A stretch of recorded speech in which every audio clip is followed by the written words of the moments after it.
ये पात्र देख रहे हैं आप? कितना अच्छा है।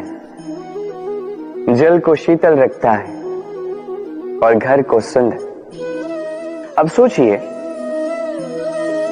यदि ये पात्र इस क्षण मेरे हाथ से छूट जाए तो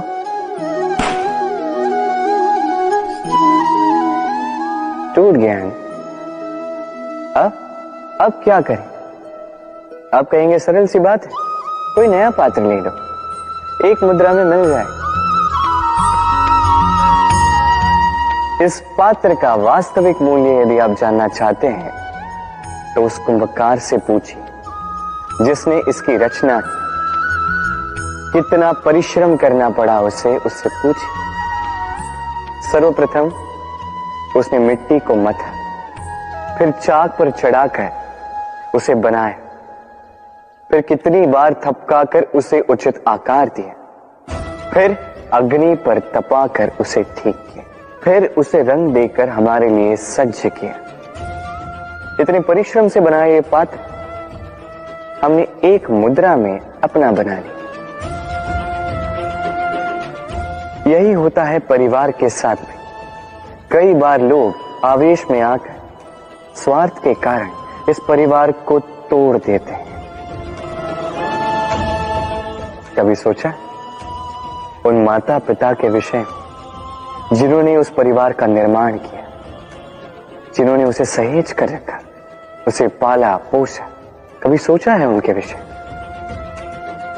अगली बार जब भी मन में ऐसी कोई भावना आए, ऐसी कोई सोच आए जिसके कारण आप परिवार को तोड़ने जाओ, स्वयं को रोक दीजिए। स्वयं को स्मरण करवाइए अपने माता पिता के विषय में, उनके परिश्रम के विषय में, उनके धैर्य के विषय में, उनके प्रेम के विषय में।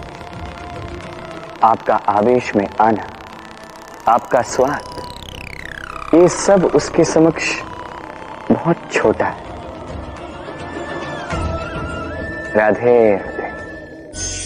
मित्र और शत्रु, हर एक के जीवन का अत्यंत बड़ा भाग इस पर टिका हुआ है। आपके जीवन में सफलता, असफलता भी इसी पे टिकी हुई है। किंतु आपको इन मित्रों को और इन शत्रुओं को खोजने के लिए कहीं बाहर जाने की आवश्यकता ही नहीं है, क्योंकि ये स्वयं आपके भीतर है।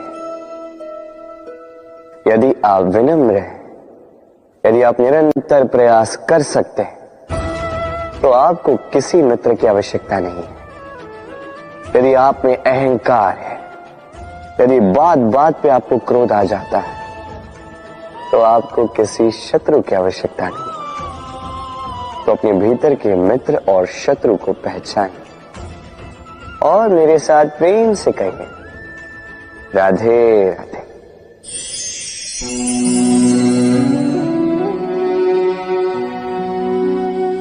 कर दिया अंत। संसार सदैव कृष्ण को यह ताना देगा कि कृष्ण ने स्वयं के ही मामा का अंत कर दिया, हत्या कर दी। किंतु ये आवश्यक था, और ये हत्या नहीं, ये वध था। और व्यक्ति अपना वध स्वयं अपने निकट लाता है। संसार में आगे बढ़ना आवश्यक है, किंतु कहां स्वयं को रोकना है, ये जानना उससे भी अधिक आवश्यक है। और जो ये नहीं समझ पाता, उसका अंत निश्चित है।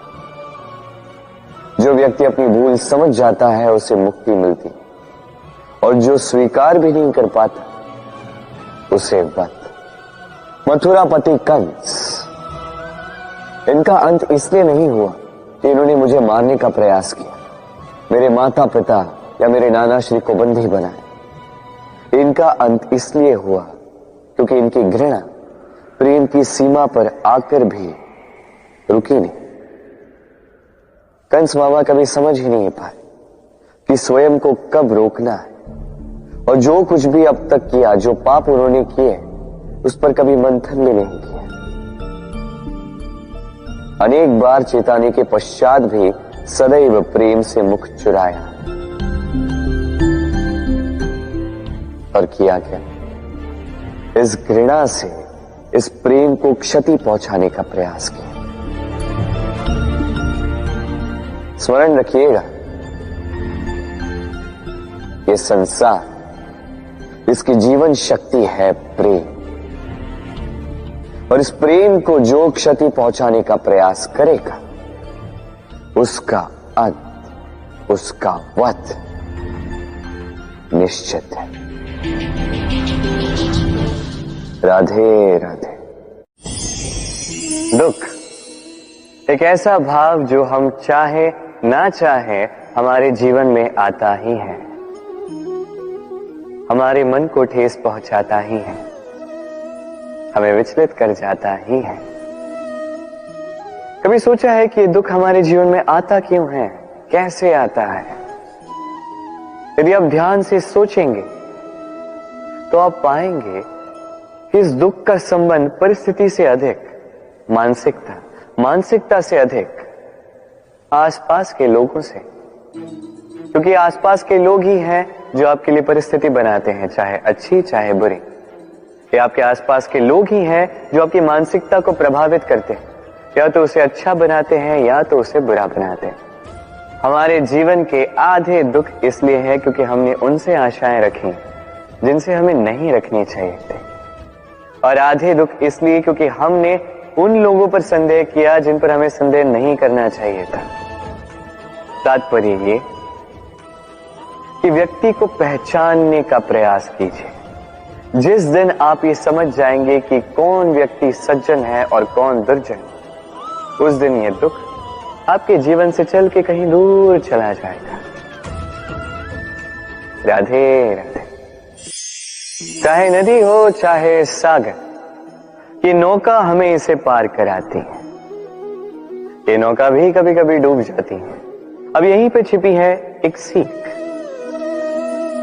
अथाह जल के मध्य में नौका रहती है किंतु फिर भी डूबती नहीं। ये डूबती तब है जब वो जल नौका में प्रवेश कर जाता है। जैसे जैसे जल का स्तर नौका में बढ़ता है, नौका डूब जाती है। अब यही हमारे साथ भी होता है। बाहर की सारी समस्याएं, सारी विपदाएं, सारे संकट, सारे दुख, ये हमें तोड़ नहीं सकते जब तक हम इसे अपने भीतर प्रवेश नहीं करने देते हैं। एक बार इन्होंने प्रवेश कर दिया, हम टूट जाएंगे, हम डूब जाएंगे। इस मन में पहले ही प्रेम और विश्वास भर दीजिए। जीवन में कितना भी बड़ा संकट क्यों ना आए, आपको कभी तोड़ नहीं पाएगा। राधे राधे। कुछ समय पूर्व हमने बात की कि हमें अपने विवेक को जगाकर सज्जनों को और दुर्जनों को पहचानना सीखना होगा। किंतु कैसे पहचान? क्या गुण होते हैं? क्या सज्जन वो जो आस्तिक होते हैं, जो ईश्वर को मानते हैं, जो उनसे भयभीत होते हैं, या दुर्जन वो जो ईश्वर को नहीं मानते, उनसे भयभीत नहीं होते, केवल अपना काम करते हैं? आपको बता दूं कि सज्जन ना तो आस्तिक होते हैं ना ही नास्तिक, वो वास्तविक होते हैं। तो इस वास्तविकता को पहचान और जीवन में केवल और केवल आनंद पाए। आइए मेरे साथ प्रेम से कहें राधे राधे।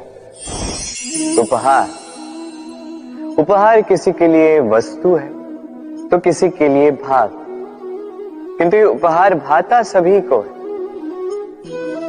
अब यदि पूछा जाए कि उपहार कैसा होना चाहिए, तो कोई कहेगा कि ऐसा उपहार होना चाहिए जिसे हम स्वर्ण और चांदी के साथ माप सकें। कोई कहेगा ऐसा उपहार होना चाहिए जिससे व्यक्ति का मन प्रफुल्लित हो जाए, उसे आनंद मिले। उपहार व्यक्ति जो दे सकता है वो तो निर्भर करता है उसकी आर्थिक परिस्थिति पर, किंतु उपहार जो भी हो उसमें एक भाव की कमी कभी नहीं होनी चाहिए, और वो भाव है प्रेम का भाव। स्मरण रखिएगा, प्रेम से बड़ा कोई उपहार नहीं, और यदि प्रेम का ये उपहार आपको मिलता है तो इससे बड़ा कोई सम्मान नहीं। राधे राधे। वृक्ष का बीज एक राई के दाने से भी छोटा होता है, किंतु जब ये बड़ा होता है तब एक बरगद के वृक्ष जैसा विशाल और महान बनता है। गंगा नदी, इसका आरंभ होता है एक छोटी सी पतली सी धार से, फिर वो धारा में परिवर्तित होती है, फिर नदी में परिवर्तित होती है और फिर महानदी में परिवर्तित होती है। क्या आप समझ रहे हैं जो मैं आपको समझाने का प्रयास कर रहा हूं? मैं आपको यह समझा रहा हूं कि प्रारंभ करने के लिए महान होने की आवश्यकता नहीं है, किंतु हां, महान बनने के लिए प्रारंभ करना अति आवश्यक है। प्रारंभ कीजिए। आपका छोटा सा ये प्रारंभ आपके लिए प्रारब्ध बन सकता है। प्रारंभ कीजिए तो सही, आपका गंतव्य आपकी प्रतीक्षा कर रहा है। राधे राधे। लालच, लालच ये विकार यही तो करता है। जैसे ये मणि, इसका प्रकाश ये हमें जला रहा था, उसी प्रकार लोभ, लालच भीतर ही भीतर हमारे मन को जला के रख देता है। संपत्ति, इसके विषय में एक महत्वपूर्ण बात स्मरण रखिएगा।